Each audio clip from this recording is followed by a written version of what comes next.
എല്ലാവർക്കും എൻ്റെ നമസ്കാരം. ദേവീ മഹാത്മ്യം നമ്മളെല്ലാവരും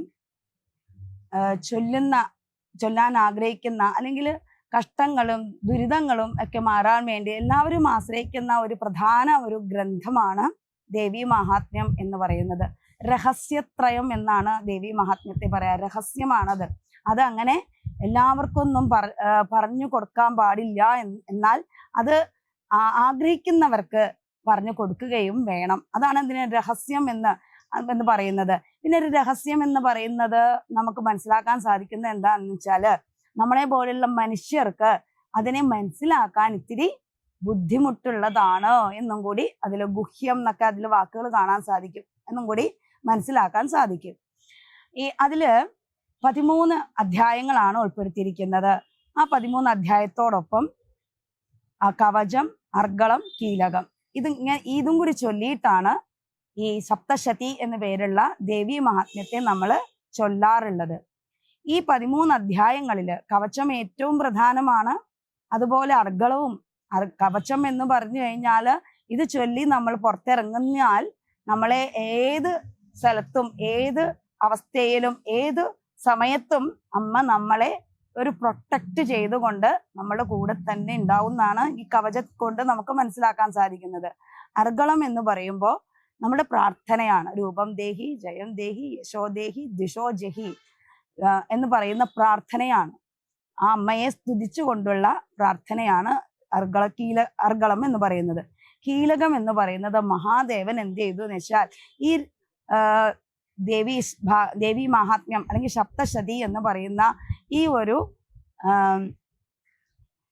ഗ്രന്ഥത്തെ മഹാദേവൻ ഒരു ആണി അടിച്ച് തറച്ചു വെച്ചു എന്ന് പറയുന്ന പോലെ ഒരു രഹസ്യമാക്കി വെച്ചു. അത് എങ്ങനെയാണ് ജപിക്കേണ്ടത്, അതിൻ്റെ എങ്ങനെ ജപിച്ചാലാണോ നമുക്കത് പ്രയോജനപ്പെടുള്ളൂ എന്ന് ആ കീലകത്തിൽ നമുക്ക് കാണാൻ സാധിക്കും. അങ്ങനെ വെറുതെ നമ്മളിപ്പോ ശത്രുദോഷം മാറാൻ അല്ലെങ്കിൽ ശത്രുക്കളെ ഇല്ലാണ്ടാക്കാനൊക്കെ ജപിച്ചു കഴിഞ്ഞാൽ, ഇത് ഉപയോഗിക്കാൻ തുടങ്ങിയാൽ അത് വളരെ ദോഷം ചെയ്യുമല്ലോ ലോകത്തിന് എന്ന് മനസ്സിലാക്കി മഹാദേവൻ തന്നെ അതിനെ ഒരു പ്രത്യേക രീതിയിൽ എങ്ങനെ ജപിക്കണമെന്ന് കീലകത്തിലേക്ക് പറഞ്ഞു വെച്ചിട്ടുണ്ട്. അതാണ് കീലകം എന്ന് പറയുന്നത്. പിന്നെ തുടങ്ങുന്ന 13 അധ്യായങ്ങളാണ് ദേവീ മഹാത്മ്യം എന്ന് പറയുന്നത്. അതിൽ 3 സ്തുതികളുമുണ്ട്.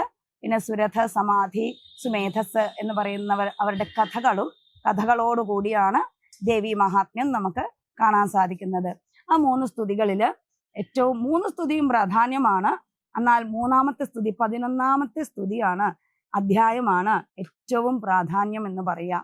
കാരണം അതിൽ ആ സ്തുതിയിൽ ദേവിയെ സ്തുതിക്കുക എന്ന് മാത്രമല്ല, ഇനി ദേവി എന്തൊക്കെയാണ് ഇനി ചെയ്യാൻ പോകുന്നത് വരുന്ന കാലങ്ങളിൽ എന്നുകൂടി ആ ഒരു സ്തുതിയിൽ ഉൾപ്പെടുത്തിയിട്ടുണ്ട്. അപ്പൊ നമുക്ക് ഇന്നലത്തെയും ഇന്നത്തെയും നാളത്തേക്കും വേണ്ടിയുള്ള ഒരു എല്ലാം ചേർന്നതായിട്ടുള്ള ഒരു സ്തുതി ആയതുകൊണ്ടാണ് ആ സ്തുതിയെ ഒരു നാരായണ സ്തുതി എന്ന് പറയുന്നത്. ദേവിയെ പുകഴ്ത്തുക എന്ന് മാത്രമല്ല, നമുക്ക് ആവശ്യമുള്ളത് നേടിത്തരിക എന്ന് മാത്രമല്ല, നാളെ അമ്മ ഇനി എന്തൊക്കെ ചെയ്യാൻ പോകുന്നു എന്നും കൂടി ആ സ്തുതിയിൽ നമുക്ക് കാണാൻ സാധിക്കും. അങ്ങനെ ആ ദേവീ മഹാത്മ്യം കേട്ട സുരഥ മഹാരാജാവിന് ഈ അധ്യാത്മ ജീവിതം എന്താണ് എന്നും, അല്ലെങ്കിൽ ഈ നമ്മളെപ്പോഴും പറയാറുണ്ട്, ഭഗവാനെ പ്രാർത്ഥിച്ചാൽ എന്താ കിട്ടുക എന്ന്. പ്രാർത്ഥിച്ചു നോക്കൂ, അപ്പൊ കിട്ടണ എന്താന്ന് മനസ്സിലാവും. അതാണ് അതിന്റെ ഉത്തരം. അത് മനസ്സിലാക്കി കൊടുത്തു ആ സുരഥ മഹാരാജാവിന്റെ കഥയിലൂടെ നമുക്ക്. അതൊക്കെ ഇങ്ങനെ ഉൾപ്പെടുത്തിക്കൊണ്ട് രചിച്ചതാണ് ഈ ദേവീ മഹാത്മ്യം എന്ന് പറയുന്നത്.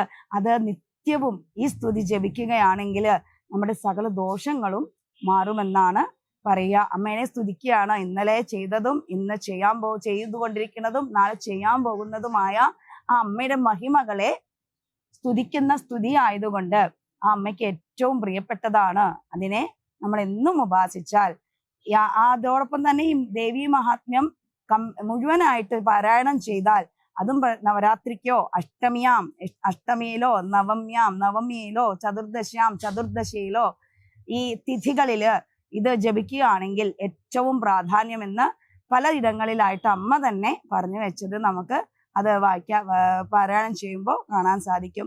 അങ്ങനെ ഈ തിഥികളിലെ പ്രാധാന്യം കൂടി മനസ്സിലാക്കി നമുക്ക് ചൊല്ലാൻ സാധിച്ചാൽ അതിൻ്റെ ഐശ്വര്യം നമുക്ക് ഉണ്ടാവും എന്ന് മാത്രമല്ല സകല ദുരിതങ്ങളും നമുക്ക് തീരുകയും ചെയ്യും എന്നാണ് ആ ദേവീ മഹാത്മ്യത്തിൽ നിന്നും നമുക്ക് മനസ്സിലാക്കാൻ കഴിഞ്ഞത്. ആ ഒരു ദേവീ മഹാത്മ്യത്തെ എല്ലാവർക്കും പഠിക്കാനും അത് ചൊല്ലാനും സാധിക്കട്ടെ എന്ന് അമ്മയോട് തന്നെ പ്രാർത്ഥിച്ചുകൊണ്ട് ഞാൻ എൻ്റെ വാക്കുകളൊക്കെ അമ്മയുടെ പാദങ്ങളിൽ സമർപ്പിക്കുന്നു.